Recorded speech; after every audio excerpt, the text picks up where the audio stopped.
क्या कारण है कि लोगों को मंत्र गुप्त रखने के लिए कहा जाता है? मंत्र दीक्षा का अर्थ है कि जब तुम समर्पण करते हो तो गुरु तुम में प्रवेश कर जाते हैं।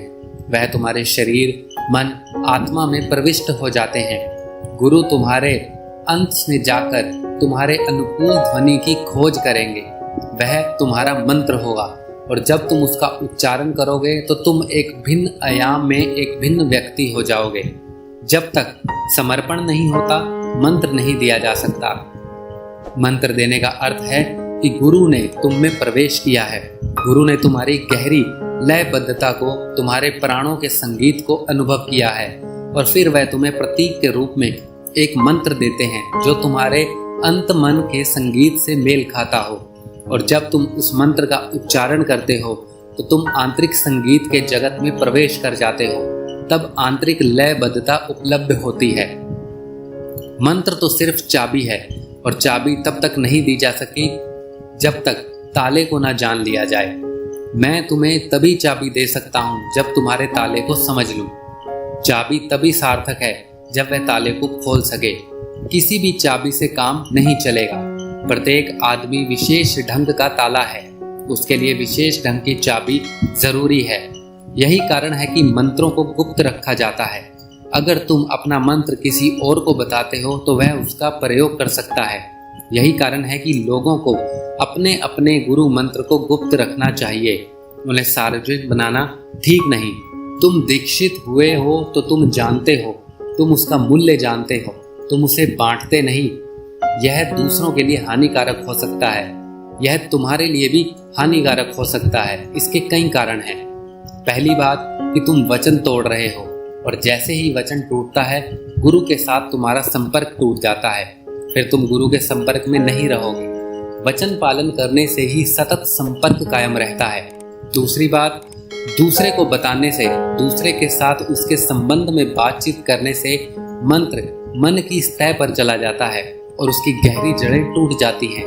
तब मंत्र गपशप का हिस्सा बन जाता है। और तीसरा कारण है कि गुप्त रखने से मंत्र गहरा रहता है।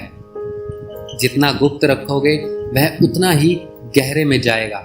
मारपा के संबंध में खबर है कि जब उसके गुरु ने उसे गुरु मंत्र दिया तो उसने वचन ले लिया कि वह उसे बिल्कुल गुप्त रखेगा। उसे कहा गया कि तुम इसे किसी को भी नहीं बताओगे। फिर मारपा का गुरु उसके स्वप्न में प्रकट हुआ और उससे पूछा कि तुम्हारा मंत्र क्या है। और स्वप्न में भी मारपा ने वचन का पालन किया, उसे बताने से इनकार कर दिया। और कहा जाता है कि इस भय से कहीं स्वप्न में गुरु फिर प्रकट हो या किसी को भेजें और वह इतनी नींद में हो कि गुप्त गुरु मंत्र को प्रकट कर दे और वचन टूट जाए, मारपा ने बिल्कुल सोना ही छोड़ दिया। वह सोता ही नहीं था। ऐसे सोए बिना मारपा को 7-8 दिन हो गए थे। फिर जब उसके गुरु ने पूछा कि तुम सोते क्यों नहीं हो, मैं देखता हूँ कि तुमने सोना छोड़ दिया है, बात क्या है? मारपा ने गुरु से कहा, आप मेरे साथ चालबाजी कर रहे हैं। आपने स्वप्न में आकर मुझसे मेरा मंत्र पूछा था, मैं आपको भी नहीं बताने वाला हूँ।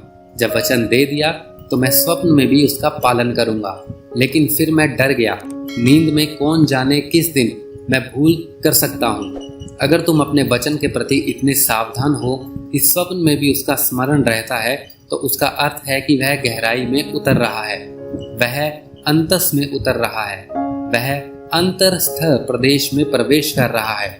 और वह जितनी गहराई को छुएगा वह उतना ही तुम्हारे लिए चाबी बनता जाएगा, क्योंकि ताला तो अंतर मन में ही है।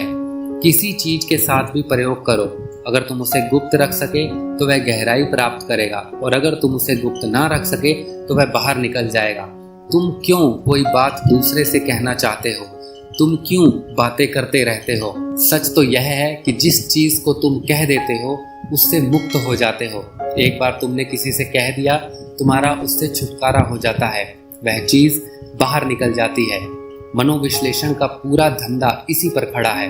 रोगी बोलता रहता है और मनोविशेषज्ञ सुनता रहता है। इससे रोगी को राहत मिलती है। वह अपनी समस्याओं के बारे में, अपने दुख के बारे में जितना ही बोलता है उतना ही उससे छूटता है, और इससे ठीक विपरीत घटित होता है जब तुम किसी चीज को छिपा कर रखते हो, गुप्त रखते हो। इसलिए तुम्हें कहा जाता है कि मंत्र को किसी से भी मत कहो। तब वह गहरे से गहरे तल पर उतरता जाता है और किसी दिन ताले को खोल देता है। तो दोस्तों, ये थी हमारी आज की जानकारी। उम्मीद करते हैं आपको बहुत पसंद आई होगी। ऐसी ही और जानकारी प्राप्त करने के लिए प्लीज़ हमारे चैनल को सब्सक्राइब करें और अपने सुझाव हमें कमेंट बॉक्स में भेजें। धन्यवाद।